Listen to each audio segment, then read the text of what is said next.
Hello, everyone. It is Cindy Hartzell with Unbridled Freedom. This is episode 5 in our series of, sorry about that, the Unbridled Unity, Mastering the Balance and Bond of Partnership. And today is the first responsibility of the horse. The first 4 episodes were about the woman's responsibility or human's responsibility. Today we begin with the horses. And this first responsibility is titled Unity in Action. And if you remember back to the first human's responsibility was to act like a partner, not like a predator, which is often hard for us when we get worried or scared or things aren't going our way. And we then get we want to grip tighter. We want to hold them closer to the clip of the lead rope and the halter. We want to control them. And so in this 5th part of this series, the first responsibility of the horse is to act like a partner, not a prey animal, which is often as hard for them, sometimes even harder, because their natural born instinct is self-preservation. And so when anything in their environment, including the humans around them, behave in a way or put them in situations that makes them feel threatened, then they go into self-preservation, which is that sympathetic nervous system activating that fight or flight response. In the sympathetic nervous system, their head is high above their withers. They are taking short, shallow breaths. The blood and oxygen is only going to 3 parts of their body: their heart, their lungs, and their muscles. Those are the parts of the body that are needed to survive. And so they are in full-blown prey animal mode. So how do we help our horses to act more like partners? Well, like everything else in Unbridled Freedom, my horsemanship program, and in horsemanship in general, it always begins with us. So if we can uphold our first responsibility to act like a partner, they are given a beautiful example, mirror, if you will, to reflect back to us what we are offering them. So it always begins with us. And the way that we help them to do that is we are grounded, we're present, we are aware of our breathing. We do our very best to have a plan. Every time we engage with our horses, we have a plan. And we're willing to be flexible with that plan, because we may get into the plan for the day working on, let's say, hypothetically, we're going to work on the 8 pattern, going through our different gaits: walk, trot, canter.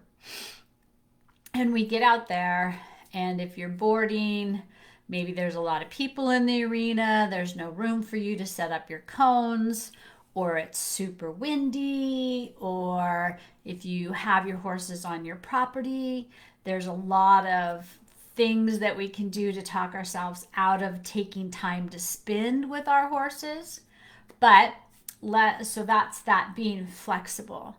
But say everything's going well, we get out, we play on the ground, playing with the aids, getting their mind, getting their emotions tuned in, making sure that they're willing to connect with us today as a partner.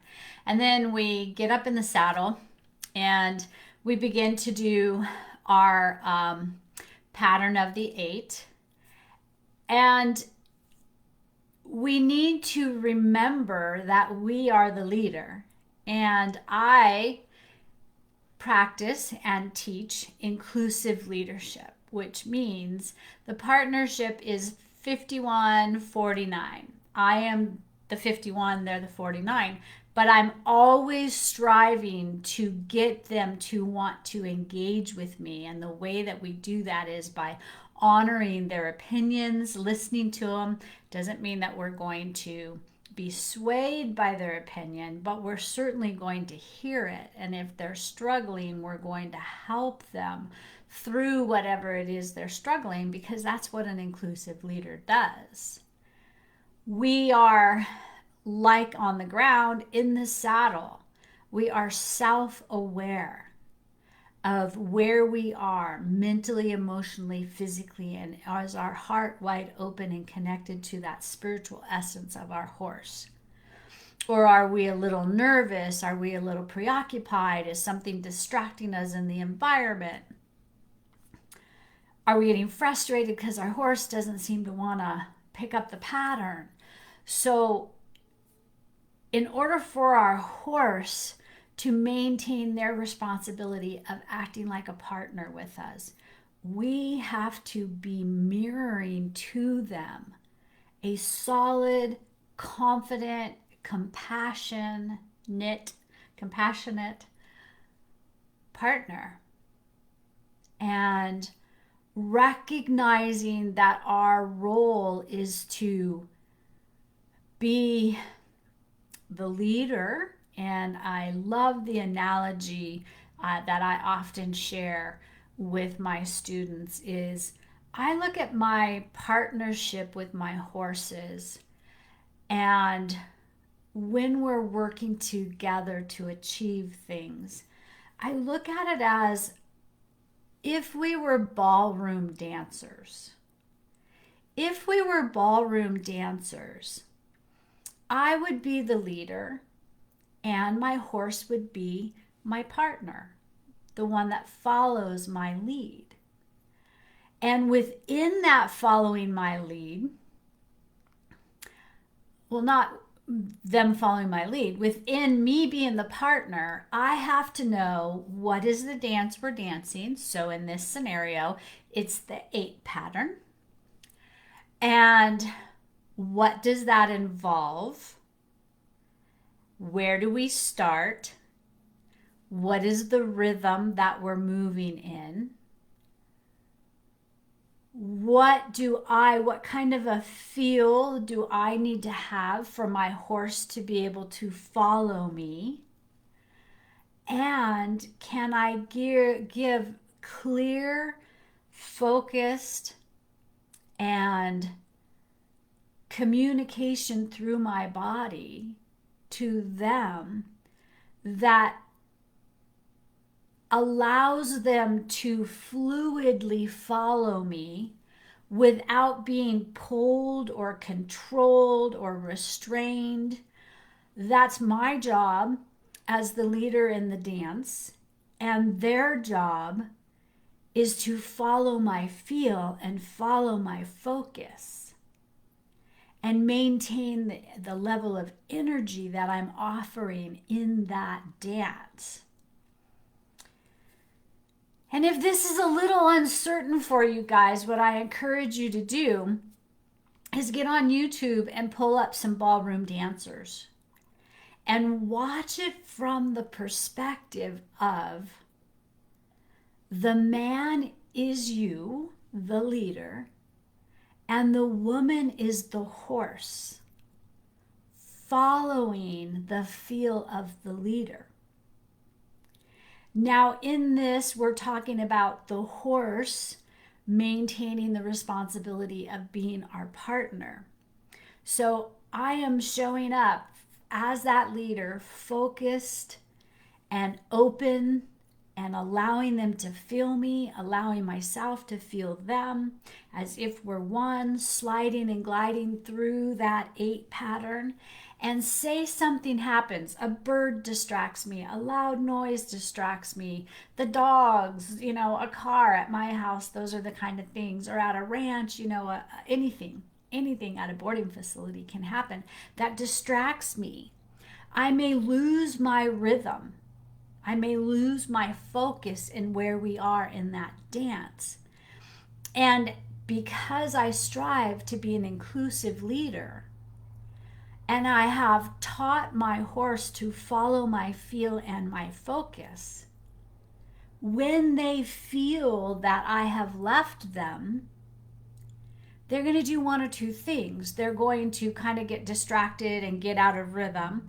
Or the more that you nurture this relationship, this partnership of trust, connection, and communication with your horses, when you as the leader gets a little out of balance because you've lost your focus, something interrupted your present moment, your partner in the ballroom dancing, the 8 pattern dancing, your partner will fill in that gap. Meaning, if we're on the flow of doing that 8 pattern and we're together and something distracts me, my horse feels my attention go away, but he stays focused on the pattern of the 8 until I get back into the rhythm with him, and then he surrenders or gives back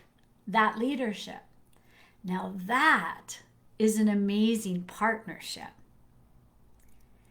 And the reason that our horses can fill in the gaps in the moments that we as the leader might lose our focus is because we have worked together at nurturing the relationship of trust, connection, and communication. And we have worked on the partnership in doing simple groundwork routines, going on the circle, walking straight lines together, backing through obstacles, going over obstacles, going through different speeds, transitions, walk, trots, canter, on the ground, side by side. Traveling together, not standing in the circle and lunging our horses, making them do a circle around us while we just stand there and do nothing. There is no connection there at all. There is no partnership. And in reality, that goes against this series, which is Unbridled Unity, where I am acting like a partner, not a predator, and my horse is acting like a partner, not a prey animal. And in order for us to try to be partners, I can't stand in a circle with a lunge whip and make him go round and round and round. That is the glaring description of predatory behavior. And it undermines the trust that we're trying to develop with our horses that says, I am an inclusive leader and we move together. So when we start putting our principles to purpose, these 8 responsibilities of the horse, 4 for the human and 4 for the horse, as we nurture those and we put them together and start doing things like the 8 patterns. And I love patterns. I have so many fun patterns that I teach at my clinics. I used to never like arena work until I learned that the whole reason we do things in the arena is not to exercise and get our horses fit. That happens anywhere. But it's about nurturing the relationship, which then is the solid foundation in order to create that amazing partnership. So I love patterns. And I play on the ground doing a bunch of things. Then I get in the saddle and I do the same things, but from the saddle. And then we put it to principle. Trail riding, obstacles, patterns, going to different places they're not used to going to. Harry and I attended a 4-H fundraiser, which was an obstacle trail trial course this weekend. And boy, did that put our partnership to the full test. And we did pretty good. But we only did pretty good because we've been working for, he's going to be 9 this year. We've been working since he was 10 months old. So 8 years we've been working on this together.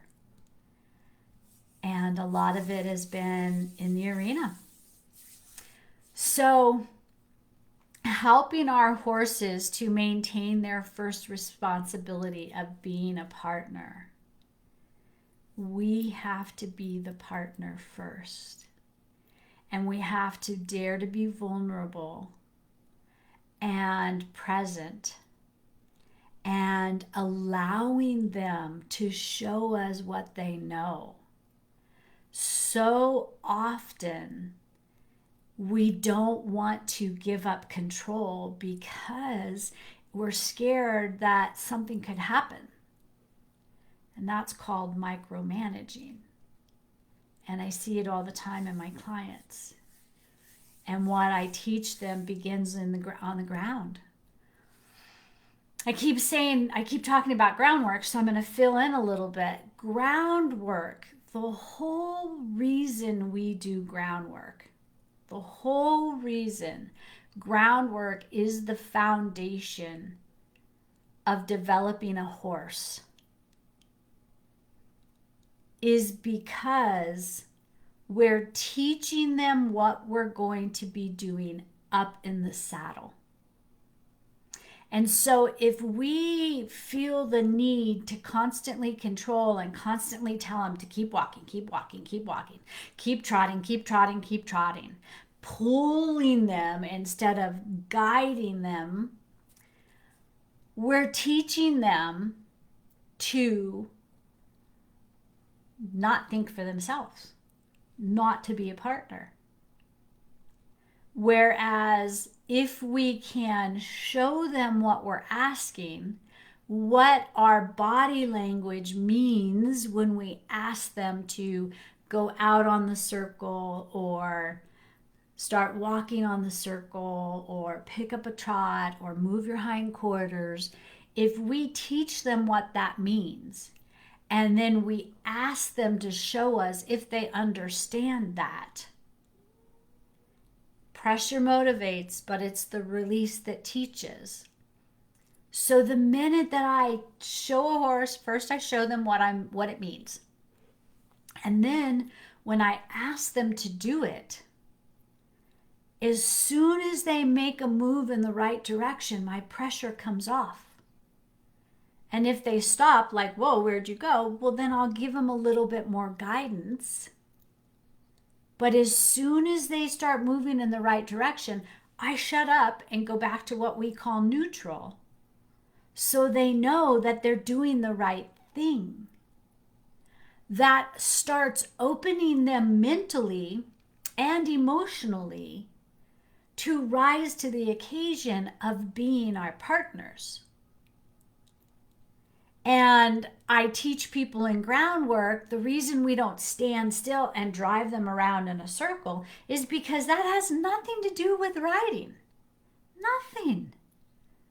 That's just a sorry excuse for tiring out a horse because you don't have the skills to work with them and warm them up and get their mind and their emotions and their body moving with you as a partnership. When I'm working on the ground, I'm traveling shoulder to shoulder with my horse because it's a partnership. And I actually visualize myself up in the saddle as I'm on the ground because every move I make in my body and with my tools, my rope or my training stick, is either my hands on the reins or the training stick serves as my feet once I get in the saddle.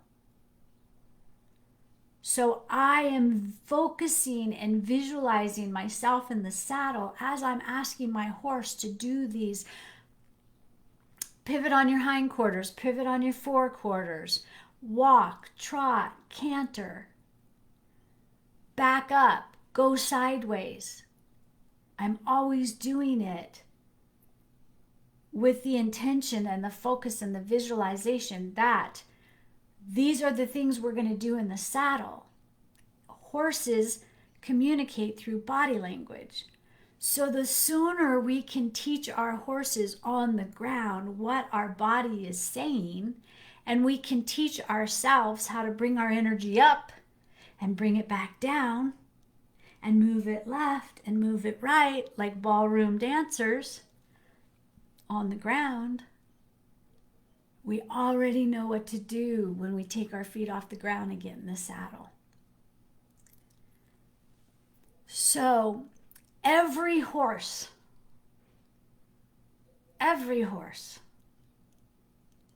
has been started on the ground before they started in the saddle. Now, the difference between a good foundation and a bad foundation is the knowledge of the person who started them. Were they started with aggression and dictatorship and do as I say, or else? Or were they started with somebody who understood horse psychology, herd dynamics, physiology, the nervous system, the autonomic nervous system, how horses learn, how they communicate, and taking the time that it takes so they truly understand on the ground before you ever get in the saddle, determines the horse you have under saddle. I have a lot of horses that have not had good starts, and so I take them back to a restart. And I act as though they know nothing. And they show me where their trauma is. Their deeply ingrained fear response patterns are, and we have to work to interrupt those patterns and teach them a new one that is more of an inclusive leadership, one that allows them to be a partner and to have a voice and to have a choice and to be heard. So that's how we help our horses become our partners and not to act like a prey animal. Within all of this, there's the holistic approach that is the core of my program. And what I mean by a holistic approach is physical, mental, emotional, and spiritual. Spiritual is the essence of who we are, the essence of who our horses are.